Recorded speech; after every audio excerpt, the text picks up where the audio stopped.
Bonjour à tous et bienvenue sur l'antenne de Logos FM où j'ai le plaisir dans Entreprise et Passion aujourd'hui d'accueillir deux invités, Michel Péché, président de l'association Second Souffle de l'antenne Auvergne et Frédéric Lajoigny qui est accompagné par Second Souffle. Messieurs, bonjour. Bonjour.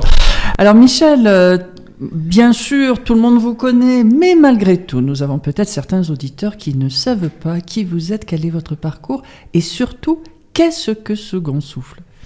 Alors, on va commencer par le parcours. Alors, je suis retraité. Et dans un premier lieu, dans une association qui s'appelle le Relais Amical Malakoff-Médéric.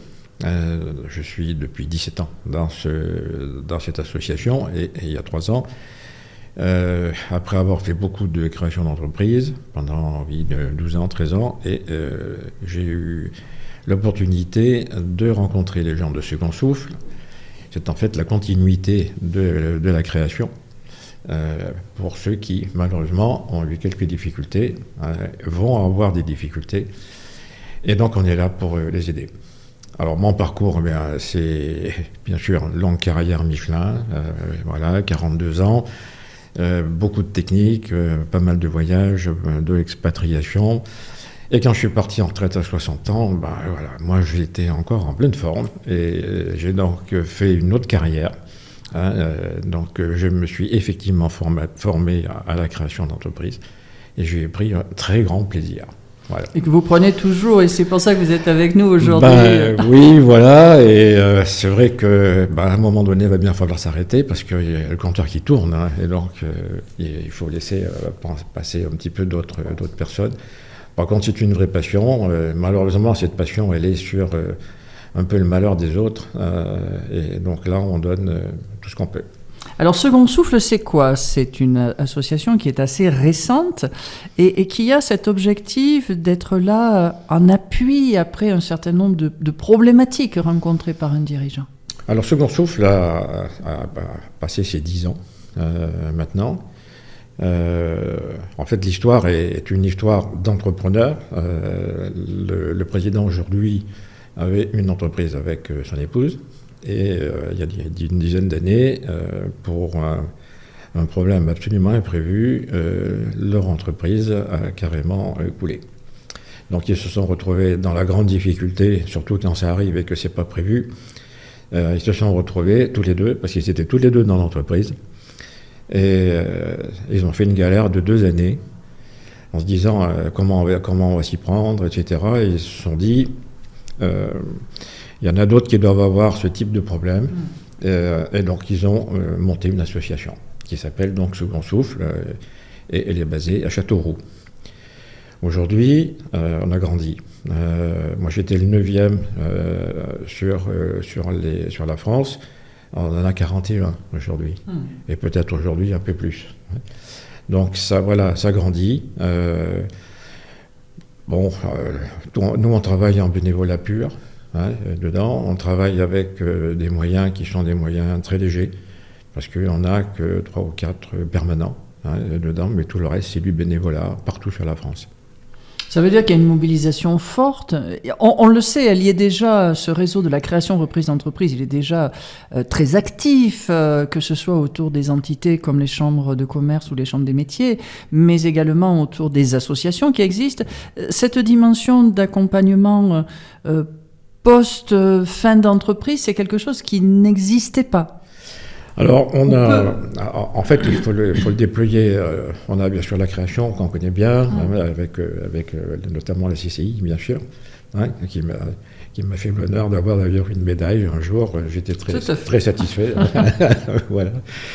Mais à côté, en fait, le problème, il faut qu'on le prenne le plus tôt possible. Donc nous, on veut se positionner sur les entrepreneurs qui commencent à avoir des difficultés et surtout pouvoir expliquer les problèmes potentiels qui pourraient réellement avoir des gros soucis. Alors, bien sûr, c'est aussi le boulot de la CCI, on est bien d'accord sur ce sujet-là. L'avantage qu'on a, la particularité qu'on a, c'est de notre disponibilité. Voilà, et la disponibilité, elle est, je dirais, quasiment H24. C'est-à-dire que moi, je n'hésite pas à appeler les gens à 21h30. Voilà. Et c'est surtout dans ces heures-là qu'on fait beaucoup de boulot et des choses intéressantes avec les gens. Et puis, bien sûr, à un moment donné, les difficultés sont là. Bon, tout à l'heure, Frédéric va nous expliquer son parcours et puis les problèmes qu'il a eus. Des fois, on s'en sort, et puis des fois, on s'en sort pas. Et là, il y a un travail extrêmement précis qui est à faire. C'est de préparer des dossiers de manière à ce qu'il n'y ait pas de difficulté une fois qu'on va aborder le tribunal de commerce. Et avec le problème absolument énorme, c'est que bien sûr, les entrepreneurs ont des difficultés, mais ils ne les disent pas tout de suite. Et c'est bien le problème aussi avec la CCI, c'est la même chose. C'est-à-dire qu'on n'arrive pas à les capter pour les prendre assez tôt. Et moi, je me bagarre avec encore quelques-uns, y compris mon fils, parce que j'ai liquidé aussi mon fils, après 9 ans d'entreprise. C'est vrai que c'est difficile de dire j'arrête. Voilà. Mais si on s'arrête au bon endroit, il n'y a pas trop de dégâts après derrière. Alors par contre, après, bien sûr, ça pèse très très lourd, parce que tous les mois qui passent, c'est de l'argent qui, de toute façon, il faudra combler quelque part. Et notre culture, en plus, notre habitude française, à l'inverse de la culture anglo-saxonne, qui considère que c'est une expérience qui est vécue et qui permet d'aller encore plus loin. Nous, c'est souvent vécu comme un échec, sachant que le chef d'entreprise, lui, va le vivre dans ses tripes.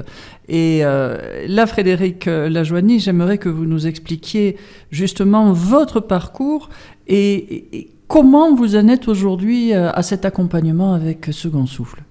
Bonjour, donc moi je viens d'un bureau d'études ingénierie à la base. Donc après j'ai décidé, suite à mon parcours professionnel, de créer ma propre entreprise. Donc ça c'était en 2015. Donc sur toute une nouvelle technologie qui tourne autour du bâtiment, entre le relevé 3D et la modélisation 3D. Donc ça s'appelle le BIM, bon, c'est un anglicisme. Et cette société a eu un accroissement d'activité très rapide, et avec une trésorerie qui n'a pas forcément bien évolué dans le même sens. Parce que vous n'aviez pas imaginé au départ avoir un tel besoin. Tout à fait. J'avais été accompagné au début par des antennes et on n'avait pas mal estimé cet accroissement rapide d'activité. Et puis ma non-expérience de chef d'entreprise. Donc quand j'ai créé, je connaissais rien du tout à l'entreprise, au monde de l'entreprise, à ce que j'allais devoir faire, etc. Même les relations avec mes banques. Et donc première crise, on va dire en 2018, où là j'ai demandé un accompagnement par le tribunal sur de la conciliation. Donc qui s'est très bien passé, qui a été accepté. Donc, vous étiez toujours tout seul? Non, j'avais embauché. Donc là, on était passé déjà à 6 en moins de 2 ans. Oui.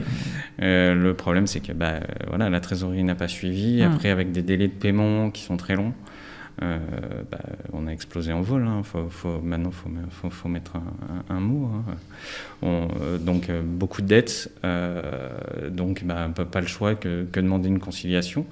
Donc la conciliation s'est très bien passée, on va dire pendant 3 ans ou 4 ans. Là. Ça s'est bien passé. Et vous avez continué l'activité? Oui, vous aviez toujours des clients? On a restructuré. Donc j'ai été obligé de licencier du personnel. Entre autres mon épouse. Donc c'est un moment qui est difficile à vivre. J'étais pas accompagné par une entreprise, par le Second Souffle, mais je faisais partie du réseau Entreprendre. Donc là, j'ai eu aussi un accompagnement qui m'ont aidé justement à prendre la décision de restructurer l'entreprise. Parce que quand on est chef d'entreprise, on n'a pas forcément cette vision de dire qu'à un moment, il faut trouver une solution pour restructurer. Bien sûr. Après, on avait de l'activité, on avait des clients, nos clients nous suivaient. Et c'est ce qui peut paraître paradoxal, ça, c'est il peut y avoir énormément d'activités d'un côté, sauf que selon quelle est la clientèle que vous allez avoir, vous parliez de délais très longs parce que c'était l'administration, parce que... L'administration, et puis même sur du privé, on peut avoir des délais de paiement qui dérapent. Après, on travaille avec des grands donneurs d'ordre, donc Des fois, la facture, elle va mettre... c'est du 120 jours. Ouais, peut-être pas 120 jours, mais on va aller sur du 60 jours ou 90 jours, parce qu'il y a une virgule qui est mal écrite sur la facture. Donc bon, ça c'est problématique, surtout pour des petites structures comme la nôtre, où un sou est un sou. Et ça a amené de grosses difficultés. Donc là, par la suite, donc fin 2022, de nouveaux problèmes sont arrivés. Bon, une conjoncture un petit peu différente. On ne fait pas une très bonne année. J'ai des salariés qui ont décidé aussi de partir. Donc et puis 2020, Covid, quand même, je suppose. Pas trop impacté. Pas trop impacté, d'accord. parce on travaillait déjà. On a un travail qui se fait maintenant beaucoup en dématérialisé. Et donc télétravail. Le télétravail a été mis en place rapidement. En plus, on est tombé sur une période où on a pu céder nos locaux. Donc on était sur un bail 369. Donc on a pu finir le bail et après baisser aussi nos charges. Donc ça, c'était très positif. Bon, les salariés n'ont pas forcément très bien apprécié le télétravail. Donc toujours avec des difficultés au niveau de l'entreprise, délai de paiement, et toujours payer cette dette qu'on avait de 2018, qui est toujours présente. Donc 2022, un partenaire financier a décidé d'arrêter son partenariat, justement parce qu'ils estimaient que c'était trop risqué pour eux. Alors que j'ai de l'activité, je continue. J'ai fait une mauvaise année en 2022. Donc là, qu'est-ce qui se passe ? Plus de compte bancaire, qu'est-ce qu'on fait ? Donc, j'avais une deuxième banque qui me suivait encore. Donc là, j'ai cherché des solutions parce que j'ai du travail et je crois encore en l'entreprise. Donc ça, c'est ce qui m'a amené vers Second Souffle, parce que dans Second Souffle, il y a une particularité, c'est qu'ils aident avant le problème réellement de cessation de paiement. Donc là, début janvier, j'étais encore dans la réflexion à savoir est-ce que je devais faire une cessation de paiement, repasser sur de la conciliation, voilà. Donc le Second Souffle m'a amené cette aide et de nouvelles pistes de recherche, comment je pourrais retravailler, etc. Donc là, je repars sur une société, on va dire, neuve, donc je suis de nouveau tout seul, et je repars sur un plan, un futur plan. Donc là, je suis passé au tribunal. Donc ça, c'est pareil, c'est des procédures où on a très peu d'infos. Étant entrepreneur, tant qu'on l'a pas vécu, on connaît pas. Et ça, c'est ce que je disais à Jean-Michel, ça fait partie du chef d'entreprise. Et on essaye de cacher, à mon avis, à mon sens, on essaye de cacher le fait que ça peut arriver. Et ça peut être impressionnant. Et c'est impressionnant quand on arrive, on est jugé, quoi. Bon, le tribunal actuellement a accordé mon plan. Et j'ai toujours une très grosse activité. Donc là, je repars sur des bases, on va dire, un peu plus solides, pour essayer déjà de refaire de la trésorerie et avoir mon plan de sauvegarde qui devrait arriver fin septembre. On l'a souvent évoqué avec Michel, puis avec d'autres évidemment, au sein de la commission création-reprise que je préside à la Chambre, mais il est vrai que quelle que soit la base de dirigeants que l'on peut avoir, on n'a pas de formation pour anticiper tout ce qui peut être difficulté, quelle qu'elle soit difficulté. Et j'ai en tête, il y a 20 ans, mon premier impayé, et un premier impayé, quand on ne sait pas quoi faire, on ne sait pas. Et lorsque j'étais allé voir le président du tribunal de commerce, qui à l'époque m'avait dit, Marius, il faut faire un dossier, il faut déposer, etc. Évidemment, je m'y étais pris trop tard, donc l'impayé, je l'ai pris de toute façon. Et sur un démarrage d'activité, c'est quelque chose qui est très lourd. Il a fini en me disant, au moins vous avez appris. Voilà, c'était une manière aussi d'acquérir, mais lorsqu'on n'est que sur un impayé, c'est une chose. Lorsqu'on est sur une problématique plus large, ça n'est une autre. Qu'est-ce qui a fait qu'à un moment, vous vous êtes tourné vers Second Souffle ? Comment est-ce que vous avez rencontré Michel ou ses partenaires ? Donc là, dans un premier temps, j'ai cherché des solutions... Donc, comme j'avais fait déjà en 2018 une conciliation, j'ai recontacté mon avocat mandataire de l'époque. J'ai aussi recherché sur Internet des aides possibles possible, et je suis tombé sur un site internet qui m'a renvoyé sur Second Souffle et d'autres associations. Et là, j'avais rencontré Michel il y a quelques années, au début de la création d'entreprise, quand il était encore chez Malakoff. Et là, je me suis dit, allez, faut que j'aille le voir, faut que je prenne un avis complémentaire, savoir déjà si mon activité elle est encore viable, qu'est-ce que je peux faire, parce que prendre la décision de vraiment de passer en redressement judiciaire, elle est compliquée, aussi bien humainement, à vivre, parce que comme vous le disiez tout à l'heure, on est en France, on le prend comme un échec. Moi, je le vois pas tout à fait comme ça, mais c'est comme ça en France. Ça m'apprend plein de choses, entre autres sur de la gestion qu'il faut que je fasse un peu plus proche de mes dossiers, en termes financiers, je parle. Donc ça, c'est ce que m'amène Michel aussi. Il m'a amené une analyse quand j'ai pris contact avec lui. On a eu un premier entretien et il a analysé la situation en disant il fallait qu'on puisse retrouver, entre guillemets, de la trésorerie rapidement. Et est-ce que rechercher un associé a pu être une solution à un moment ? Alors, je vais être franc, je ne suis pas à la recherche d'un associé actuellement.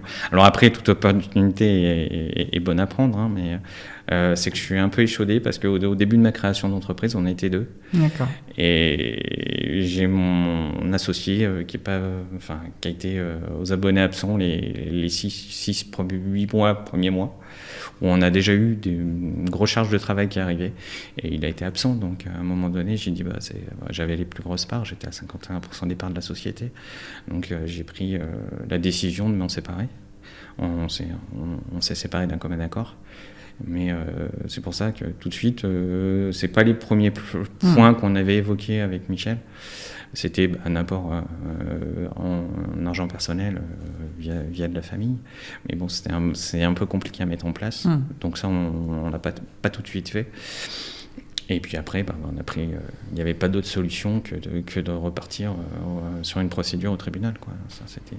Alors Michel, vous arrivez à un moment qui est un peu difficile toujours, qu'il est professionnellement, humainement, personnellement, forcément. Comment est-ce qu'on arrive à s'immiscer, à s'intégrer dans une démarche comme celle-là, qui est une démarche forcément tendue ? Alors, ce qui est le gros avantage de Frédéric, c'est qu'il est arrivé avec un dossier qui était bien constitué, avec tout ce qu'il fallait. Il y avait de quoi comprendre et puis imaginer. Mais quand il arrive un moment où, après derrière, on est un peu coincé. Et là, dans son cas, c'est plutôt la partie bancaire qui a quand même poussé pour que ça puisse continuer, tout au moins même en disant carrément, on ne vous prend plus, quoi. Donc là, c'est embêtant. Donc on est obligé quand même de passer par ça. Alors c'est pas la catastrophe quand on passe en redressement, parce que tout ce qui est dette, tout ça se gèle, parce que le mandataire, c'est lui qui regarde ce qui se passe au niveau de la finance. Et l'entrepreneur peut se consacrer sur son business et faire marcher son business. Alors il est évident que ça prend du temps. Il y a quand même aussi un peu d'argent qui est à mettre dedans. Mais après il faut bien le regarder. Et puis surtout absolument éviter le dépôt des comptes.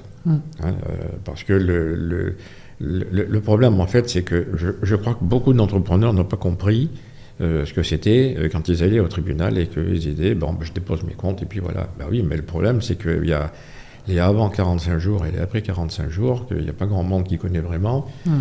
Si on se rate et qu'au bout de 45 jours, on n'a pas fait réellement ce qu'il fallait, et après derrière, ça peut devenir embêtant, quoi. Bien sûr. Voilà. Et il y a des choses qui ne sont plus possibles, notamment après derrière, on ne peut plus revenir à une conciliation, par exemple, des choses comme ça. Bon, voilà, donc... Alors tout ça s'apprend, c'est pas... c'est pas inné. Non, c'est pas inné, il faut absolument le lire. Et puis j'ai un bouquin qui est excellent, mais en off. On l'évoquera. Je dirais ce qui est vraiment intéressant, parce qu'il y a vraiment de la littérature qui est faite par un cabinet d'avocats qui est vraiment très bien. Bon, il y a 60 pages, mais enfin, il y a vraiment tout qui est à l'intérieur. Donc, bien sûr, on n'est pas dans le métier, dans ces métiers-là, mais l'explication est très bonne. Et en fait, c'est de la logique. Hein. Donc, quand on a fait du management et tout ça, on est à l'aise. Alors, ce qui est intéressant dedans, c'est que les gens qui viennent nous voir sont en question sur eux-mêmes. Oui, c'est déjà quelque chose d'important, ça. Hein. Vous ne les forcez pas à venir vers Second Souffle. Non, et ne pas juger. Hein, voilà, ne pas juger. Alors même si des fois dans la tête on se dit ah oui quand même. Bon, mais non, ça peut pas se faire comme ça. Donc il faut prendre du temps. Alors c'est vrai que mes entretiens, quand j'ai des gens qui sont en face de moi, c'est vrai que la pendule elle tourne. Hein, voilà, donc on fait passer en 1h30 ou en 2 heures, quoi. Voilà. Et je peux passer facilement, des fois, il m'est arrivé jusqu'à 5 heures. Hein, 5 heures tête à tête pour aller jusqu'au fond, hein, pour qu'on arrive à retrouver quelque chose en bas de manière à pouvoir donner un coup de pied et remonter au fond de la piscine, du fond de la piscine. Hein. Voilà, c'est ça. Il faut également comprendre que quand ça va plus mal et qu'on arrive à la liquidation, dans un premier temps, la grande question de l'entrepreneur, c'est qu'est-ce qui va rester sur ma tête ? Et on ne peut pas répondre tout de suite à une question comme celle-là. On peut quand même dire aussi qu'on a dans notre tribunal de commerce des juges qui sont excellents, je veux dire. Pour moi, ils sont vraiment très très bons. Ils font ça avec beaucoup d'égards. Hein. C'est pas mal. J'ai des dossiers qui sont des dossiers très, très douloureux, avec la possibilité, enfin c'est plus que la possibilité, c'est déjà du côté du procureur, hein, donc là on rigole plus, hein, c'est vraiment des choses sérieuses. Et là sur un sujet dont j'ai encore reçu des documents ce matin, voilà, donc là il faut rentrer dedans parce qu'il faut remonter l'entrepreneur qui est vraiment très au profond, et il faut le remonter tout doucement. Et mais c'est passionnant. C'est du management, mais c'est du vrai, hein, celui-là. Oui, voilà. C'est la vraie vie. Alors Frédéric, est-ce que ce fond de la piscine, vous l'avez tapé et que vous êtes en train de remonter ? Oui, tout à fait. Donc pour mettre en complément à Michel, ce qu'il faut oser faire, c'est vraiment aller voir le tribunal de commerce avant que les difficultés arrivent. Ça, c'est primordial. Ils sont ouverts à toute négociation, et puis ils ont tout de suite, moi j'ai connu 2 présidents, ils sont à même à écouter, ils comprennent tout à fait, ils sont habitués à ces procédures, ils vont tout de suite donner la bonne idée, ils sont vraiment en conseil. Et ça il faut être conscient qu'il faut y aller, quoi. Faut vraiment aller vers ces gens-là pour pouvoir, ou même vers Second Souffle, pour pouvoir rebondir rapidement et là sauver mon entreprise, ou après se faire aider sur la cessation de l'entreprise ou la fin de l'activité ou autre. Alors, Michel, on dit toujours que sur la création, il ne faut surtout ne pas y aller tout seul, mais la conclusion que j'ai envie de dire par rapport à ce qui est une étape de la vie d'une entreprise, parce qu'elles ne deviennent pas toutes centenaires, et ça se saurait, et il y a des aléas dans la vie d'un chef d'entreprise. Alors il y a les aléas quotidiens, et puis il y a les aléas un peu plus ponctuels, un peu plus difficiles. En conclusion, vous, qu'est-ce que vous avez envie de faire partager à nos auditeurs, Michel Péché ? Alors d'abord, pour le commun dans lequel on est, on a tous des amis, des gens, des copains, etc., qui ont des entreprises. Bien sûr, quand vous leur demandez comment ça va, généralement ça va. Voilà. Alors si on ne gratte pas un peu, si on peut se dire tout va bien, quoi. Et puis on a également, parce que beaucoup de gens ont dans la tête entrepreneur égale riche. Oui, c'est très agaçant ça. Et ça, c'est un gros souci. Alors ça veut dire également que quand je suis en difficulté, on va quand même pas trop en parler. Bien sûr. Moi, j'ai eu ça dans la famille. Hein. Donc, ça va parce qu'avec mon fils, on se téléphonait quand même assez souvent pour regarder ce qu'il en était. Voilà, et on partage ça. Il faut le porter. Voilà, parce qu'il y a comment dire, c'est soi-même qui est touché, hein, l'entrepreneur. C'est ce qu'il a de profond. Donc, c'est vrai, on ne va pas dire je suis en difficulté. Alors, je vois pas mal de gens, hein, beaucoup de jeunes. Hein, alors c'est très dynamique, c'est sympathique, etc. Bon, on passe des très bons moments, etc. Mais bon, c'est vrai que de temps en temps, un petit peu à l'écart, on commence à discuter. On va peut-être se voir, hein, et on va regarder un peu la situation. Alors des fois, c'est pas grand-chose, hein, c'est simplement qu'il faut en parler parce qu'il y a un mauvais passage et que le recul, il est fondamental aussi. Le regard de l'autre qui est... c'est ça, et puis c'est pas toujours grave, hein, pas du tout, hein, il y a des solutions, mais simplement parce qu'ils ne peuvent pas en parler. C'est ça le grand problème. Je pense que je ne sais pas comment on peut attraper ça, mais c'est complexe, voilà. Voilà. Alors on a donc Second Souffle. Vous avez un téléphone, le 06 89 13 36 47, 06 89 13 36 47, et puis bien sûr un site internet, secondsouffle.org. N'hésitez pas à contacter Michel Péché ou d'aller regarder simplement sur ce site internet ce que cette association pourrait vous apporter. Michel, un immense merci pour votre engagement auprès des entrepreneurs auvergnats. Frédéric, merci d'avoir accepté de venir témoigner en toute franchise et toute transparence, et puis on vous souhaite de retrouver vraiment le plus vite possible de la sérénité. Merci, ne nous quittez pas sur l'antenne de Logos FM, et à très bientôt dans Entreprise et Passion.